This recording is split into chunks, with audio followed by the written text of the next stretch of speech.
നമസ്കാരം. ജനമിത്ര മുദ്രപത്ര രാഷ്ട്രീയത്തിൻ്റെ വക്താവ്. എന്നും എപ്പോഴും വാഗ്ദാനങ്ങൾ പാലിക്കപ്പെടാനുള്ളതാണ്. ആ ഒരു കൺസെപ്റ്റിൽ ശ്രീ വി.ഡി. സതീശൻ സർക്കാരിന് ജനമിത്രയുടെ അഭിവാദ്യങ്ങൾ.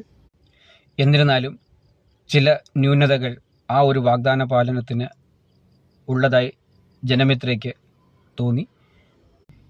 ഇവിടെ അത് ചെറുതായി ഒന്ന് പരാമർശിച്ച് അതിനൊരു പോംവഴി ജനമിത്ര മുൻപോട്ട് വയ്ക്കുവാൻ ആഗ്രഹിക്കുന്നു. പൊതുഗതാഗത മേഖലയിൽ, അതും ജെൻഡർ ഇക്വാളിറ്റി, സംസ്ഥാനത്ത് സ്ത്രീകൾക്ക് മാത്രമായി ഒരു സൗജന്യ യാത്രയൊരുക്കുമ്പോൾ ശ്രീ വി.ഡി. സതീശൻ സർക്കാർ ജനപക്ഷ സർക്കാരാണെങ്കിൽ ഒരല്പം വിശാലമായി ചിന്തിക്കണമെന്നാണ് ജനമിത്രയുടെ അഭ്യർത്ഥന.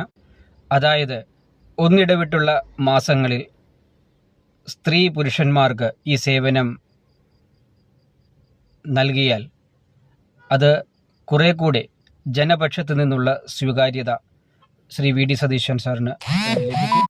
ജനമിത്രയുടെ ഈ ഒരു ആശയം, alternative months for ladies and gents എന്ന ആശയം ഉൾക്കൊള്ളുവാനും അത് പ്രാബല്യത്തിൽ വരുത്തുവാനും ഈ സർക്കാരിന് താൽപ്പര്യമുണ്ടെങ്കിൽ ജനമിത്രയുടെ പക്കലുള്ള 12 നിധികുംഭ പദ്ധതികളിൽ 2 നിധികുംഭ പദ്ധതി ഇതിനുവേണ്ടി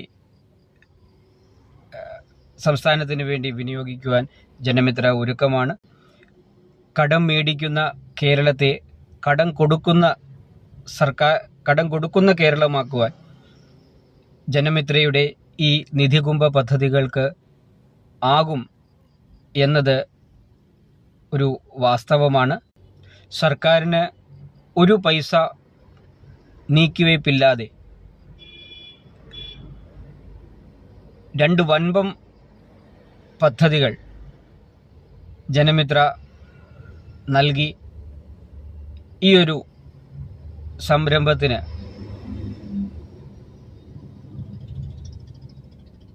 സപ്പോർട്ട് നൽകും എന്ന് 100% ജനമിത്ര ഉറപ്പ് നൽകുന്നു. പക്ഷേ ജനമിത്രയുടെ ഈ ഒരു ആവശ്യം ഒരു മാസം സ്ത്രീകൾക്കും അടുത്ത മാസം പുരുഷന്മാർക്കും എന്ന ഓപ്ഷൻ സർക്കാർ സ്വീകരിക്കുവാൻ തയ്യാറാകണം. നമുക്ക് ഒരു ജനപക്ഷ സർക്കാരായി മുൻപോട്ട് പോകാം. നന്ദി, നമസ്കാരം.